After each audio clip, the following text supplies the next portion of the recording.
Hi everyone, welcome to today's lesson of A Course in Miracles. We are on lesson 66, My Happiness and My Function Are One. My name is Deborah and welcome to the channel. You have surely noticed an emphasis throughout our recent lessons on the connection between fulfilling your function and achieving happiness. This is because you do not really see the connection. Yet there is more than just a connection between them. They are the same. Their forms are different, but their content is completely one. The ego does constant battle with the Holy Spirit on the fundamental question of what your function is. So does it do constant battle with the Holy Spirit about what your happiness is? It is not a two-way battle. The ego attacks and the Holy Spirit does not respond. He knows what your function is. He knows that it is your happiness. Today we will try to go past the wholly meaningless battle and arrive at the truth about your function. We will not engage in senseless arguments about what it is. We will not become hopelessly involved in defining happiness and determining the means for achieving it. We will not indulge the ego by listening to its attacks on truth. We will merely be glad that we can find out what truth is. Our longer practice period today has as its purpose your acceptance of the fact that not only is there a very real connection between the function God gave you and your happiness, but that they are actually identical. God gives you only happiness. Therefore, the function He gave you must be happiness, even if it appears to be different. Today's exercises are an attempt to go beyond these differences in appearance and recognize a common content where it exists in truth. Begin the 10 to 15 minute practice period by reviewing these thoughts. God gives me only happiness. He has given my function to me. Therefore, my function must be happiness. Try to see the logic in this sequence, even if you do not yet accept the conclusion. It is only if the first two thoughts are wrong that the conclusion could be false. Let us then think about the premises for a while as we are practicing. The first premise is that God gives you only happiness. This could be false, of course, but in order to be false, it is necessary to define God as something He is not. Love cannot give evil, and what is not happiness is evil. God cannot give what He does not have, and He cannot have what He is not. Unless God gives you only happiness, He must be evil. And it is this definition of Him you are believing if you do not accept the first premise. The second premise is that God has given you your function. We have seen that there are only two parts of your mind. One is ruled by the ego and is made up of illusions.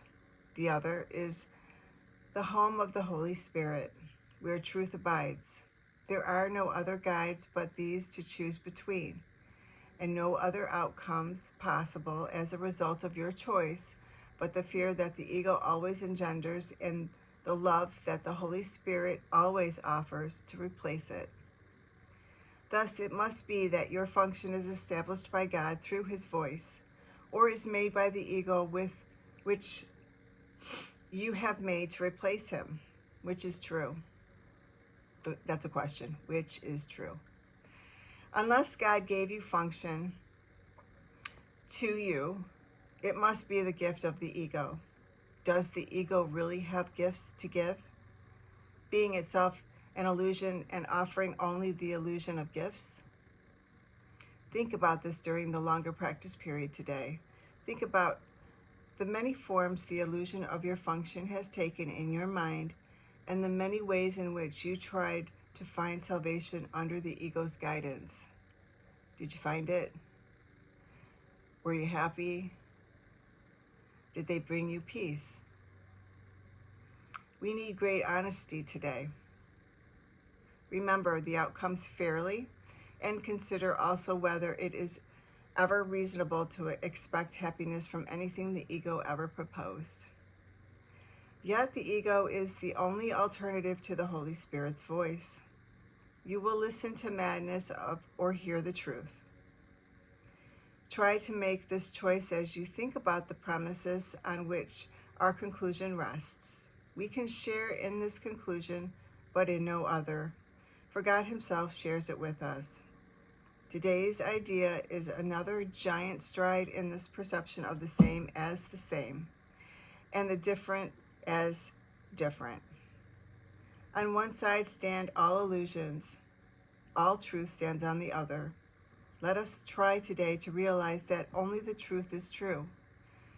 In the shorter practice periods, which would be most helpful today if undertaken twice an hour, this form of the application is suggested. My happiness and function are one because God has given me both. It will not take more than a minute and probably less to repeat these words slowly and think about them a little while as you say them. That is our lesson for today, lesson 66. My happiness and my function are one. I'm now going to read a channeling from Jesus that goes along with this lesson, and it is from A Year of Forgiveness, and I have put the information in the description box if you're interested in getting the book for yourself. It is channeled through Tina Louise Spalding.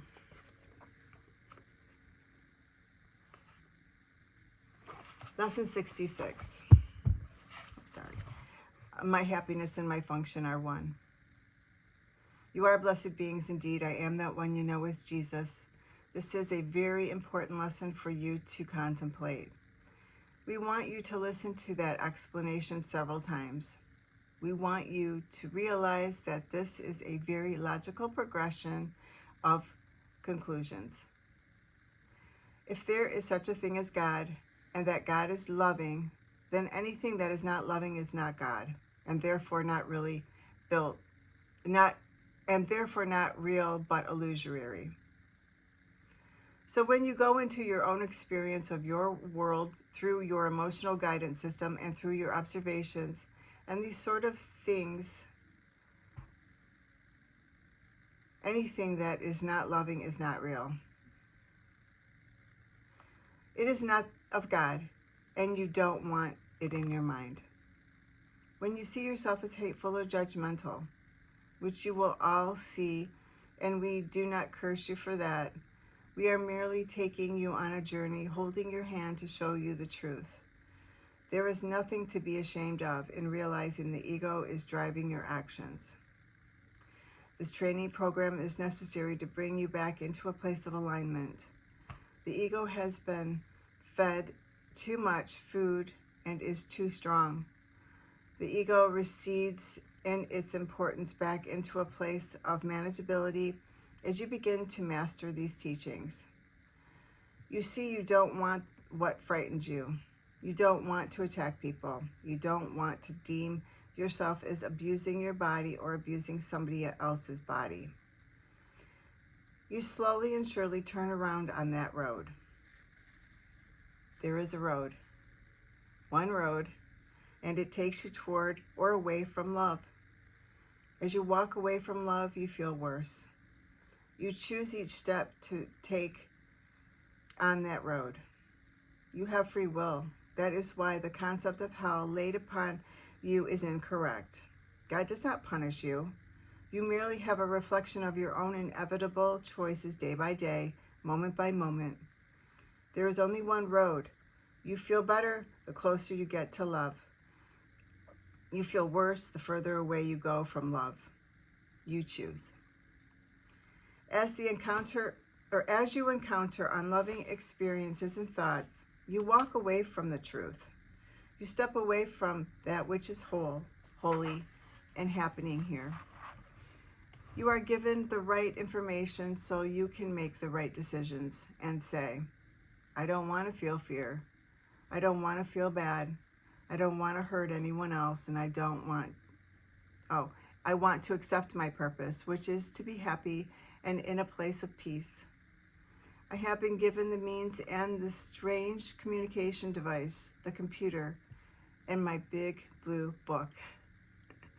I have been given the means to achieve peace, and I am willing to do that work because the alternative, well, there is no alternative, is the ego's world. We say, take a look around you. Take a look at what the ego accomplishes. It is not such a pretty thing. It does not deserve your condemnation, but it does deserve your intelligent and honest appraisal. I am that one you know is Jesus, and we will speak to you tomorrow. And just a short footnote on this. In doing the lessons and applying them, I yesterday was doing a lot of driving, and I drive the speed limit. And I know some people, they get upset by that. I had so many people honk at me yesterday, and I actually was reactive to it. I was just not in the mood. I mean, it was just like absurd. There was so many of them, and I'm thinking, what is going on? I mean, it's like, but as I'm reading this text, I could have looked at it coming from a place of, a loving thing, and realizing that they're struggling with something, and it's coming out in the aggressive driving. So, and just to have compassion for them, and not take it so personal or be agitated by the interaction that it created. So it's just food for thought, something that came up while I was reading this. And yeah, that's how I can tell these lessons are working, because it did not make me feel good. I felt horrible. It's like, so after I, said a couple of words under my breath to the honking driver. So I choose peace. But we're human, and I know sometimes that ego really, it's got their claws in us. So, but we have the power. That's why in that other lesson we did, we are powerful, powerful beings, and it's not coming from a egoistic, oh, I'm so powerful. It's no, we have the power to change our thinking, change our actions, and change the way we treat one another and treat ourselves. So thank you so much for being here, and I will see you tomorrow. Have a beautiful day.